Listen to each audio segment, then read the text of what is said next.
dudes, I'm Hilah, and today on Hilah Cooking we're making Enchiladas Suizas de espinacas. We're making spinach enchiladas suizas, which is a creamy tomatillo sauce on top of some vegetarian enchiladas, but don't let that fool you, they're still probably not very healthy.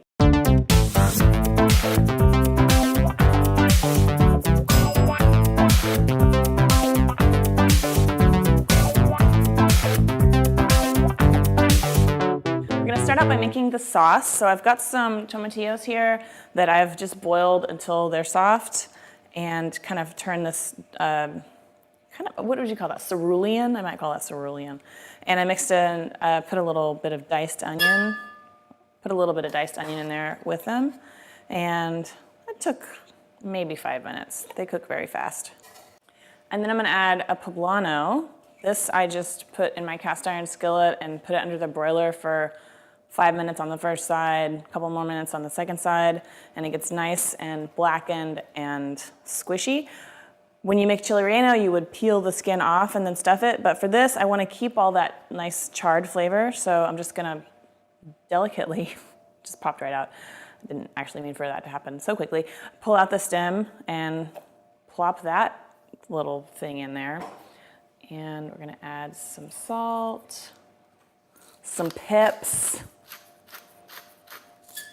some cilantro with the stems and everything. There's a lot of flavor in the stems, so go ahead and use those. And some garlic.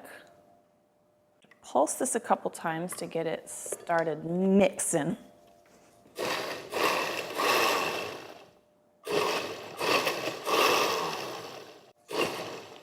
Okay, now we can add the first part of the reason that they're called Swiss enchiladas is because there's such a high amount of dairy. There's a large amount of dairy products. So we're gonna add some sour cream to the blender. I'm using regular American style sour cream, but if you can get like the Mexican crema, that would be delicious. Your sauce will be a little bit thinner, but that's okay. You could probably use some Greek yogurt. Now everybody loves yogurt, but the thing that's healthy about yogurt is the bacteria in it. And since we're cooking this, probably all the bacteria is gonna get killed. So I don't know if it's really all that much healthier than just using some sour cream. Oh, and then the little secret ingredient, a little tiny bit of ground nutmeg. Nutmeg goes great with creamy sauces. Boys, take note. Hopefully no one under the age of 16 will have gotten that joke. Okay, blend that up again. And I'm going slowly because the sauce is warm, and when you blend hot things in the blender, you run the risk of popping the top, spraying the sauce all over the place. Jeez, it's like I don't even have to try and the jokes just keep coming. Oh my God, that was another one. Okay, one more little pulse and we'll be good.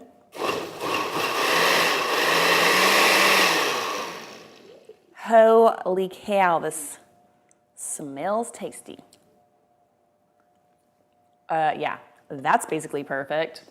Okay, so we can set that aside while we make our filling with espinacas and hongos. That's spinach and mushrooms for the gringos. Start out with a little bit more dairy in the form of butter. And we'll get this nice and hot over a medium-high heat. And add some sliced mushrooms. Get them in a single layer so you can get some nice browning on one side. I used to think that pre-sliced mushrooms were bullshit until I had a baby, and now that's all I buy. So that's why they look a little less than fresh.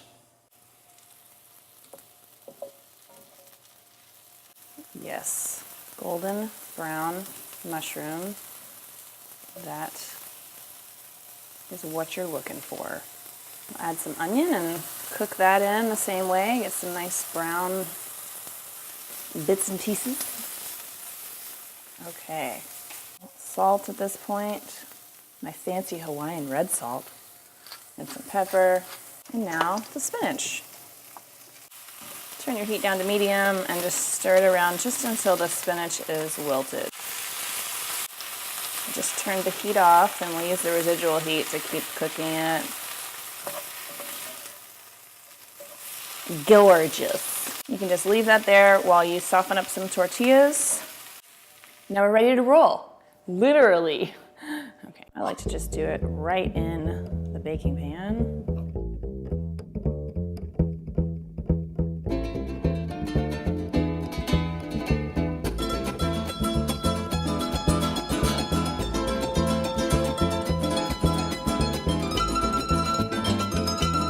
Once you've got all your enchiladas rolled up, we'll pour our Suiza sauce over the top. And don't be shy with this stuff. If you ever order these at a restaurant, they're like drenched in it. And it's delicious. And then, part 2 of our Suiza-ness, we're gonna sprinkle it with a buttload of cheese. I'm gonna use Gouda because, is that a Swiss cheese? I have no idea. But anything that's like a high-fat cheese is really good for melting. Like a Mexican, like asadero, I think would be good. Or a quesadilla cheese. Or Chihuahua cheese. All be lovely choices. Now you just want to put these in the oven until the cheese melts. The filling is already hot and the sauce is still pretty warm, so we don't really need to bake them a super long time. Just keep an eye on it, maybe 5-10 minutes.